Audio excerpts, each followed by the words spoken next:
Daphne and Humpty, Humpty and Daphne are the best of friends. The adventure never ends. Humpty and Daphne, Daphne and Humpty. Whether the weather, whatever the weather, never not always together. Whether the weather, whatever the weather, never not always together.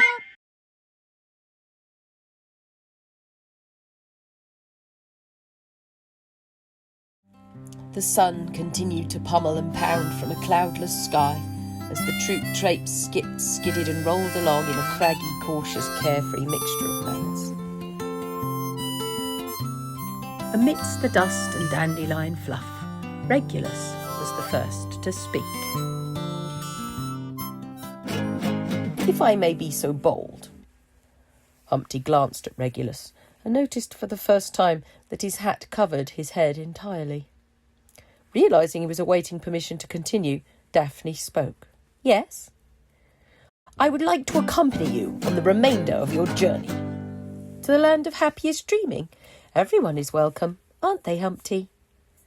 Although Humpty trusted Daphne's judgment entirely, he was still feeling unsettled by Daniel's presence and didn't know if everyone ought to be welcome, so he said nothing. But Regulus persisted. Do you give your consent, Humpty? At this point, they all stopped in their tracks and turned to Humpty for his decision.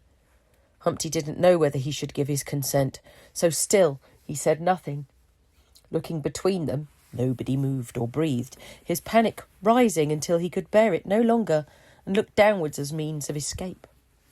Curtain hooved the ground with her wheel and whinnied gently, but Humpty didn't notice. He imagined a giant clock with ticks as loud as thunder whacking him violently in the face with each passing second. He saw Daniel's suspicious sideways glare as he turned his new shiny, highly prized possession over and over in his hands, his newfound confidence suddenly too terrible to behold.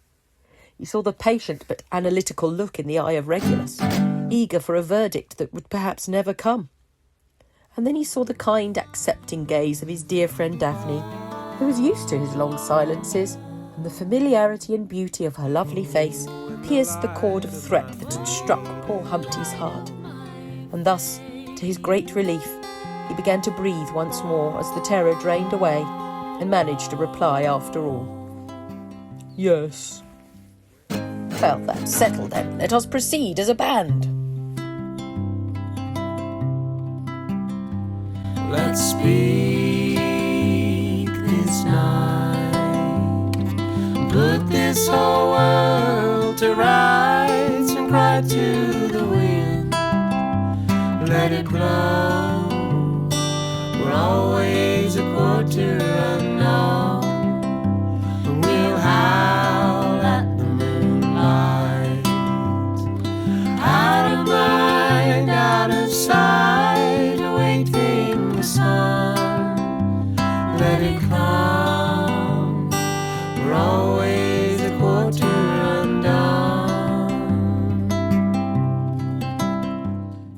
Daphne began to sing and dance and frolic through the landscape, which seemed to go on forever. But Humpty didn't feel like singing today. He couldn't help glancing regularly at Daniel's whistle, but didn't know why.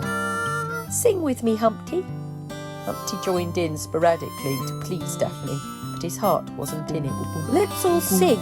Perhaps it will get us to the land of happiest dreaming even faster.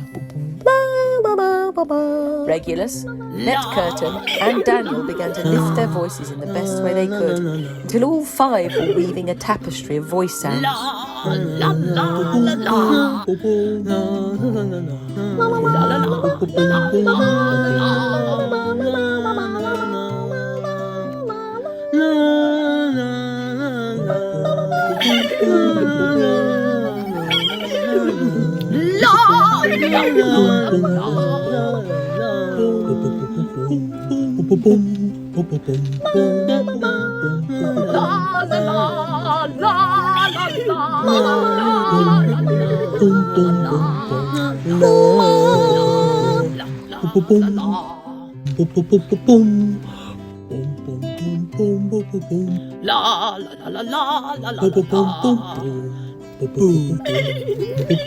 Even Humpty lost himself in the pleasure of the cacophony. When all of a sudden, a huge shadow cast itself over them.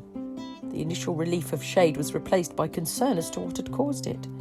And then, as if from all directions at once, a mystery sixth voice was heard, booming across the stratosphere. Who here admits to being the whistleblower?